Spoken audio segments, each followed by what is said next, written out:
Hi friends, నేను మీ west Godavari కుర్రాడిని. ఈరోజు మన చెరువు పక్కన ఉండే పంగాస్ చెరువు అనేది హార్వెస్టింగ్ అనేది చేస్తున్నారనమాట. లాగుతున్నారు. ఇలా లాగి ఇదిగోండి ఇలా 2 కుంట్ల కింద కడుతున్నారు. అలా కట్టుకుని దాంట్లోకి వచ్చిన చేపల్ని పైకి వేస్తారనమాట. ఇదిగో కళ్ళం కింద వేసుకుని ఆ కళ్ళంలోకి వచ్చిన చేపల్ని ఇలాగా వేసుకుని అన్నీ నీట్గా చుట్టూరు పెట్టుకుని ఎవరికి కలగకుండా వేసుకుని డివైడ్ చేసుకుంటారనమాట. అంటే కేజీకి పైకన్నీ ఒక సైడ్కి, కేజీకి చిన్నవన్నీ ఒక సైడ్కి డివైడ్ చేసుకుంటారనమాట. డివైడ్ చేసుకుని ఇలా లైన్గా పెట్టుకుని ట్రేలు వాటిని కాటా తోస్తారనమాట. అంటే ఒక ట్రే వచ్చేసి ఒక 40 కేజీలు వచ్చేటట్టు తూస్తారు.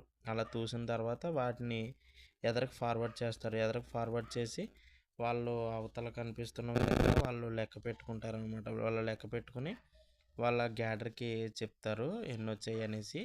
కేజీకి ఎన్ని వచ్చినాయో ఇదిగోండి ఇలాగా లెక్క పెట్టుకుని వాళ్ళ గ్యాడర్కి చెప్తే వాళ్ళ గ్యాడర్ నోట్ చేసుకుంటాడు. ఇప్పుడు నోట్ చేసుకున్న తర్వాత అది లోడ్ చేసుకుని ఇలా లాక్కు వెళ్ళి లోడ్ చేసుకుని ఐస్ కొట్టుకుంటారనమాట.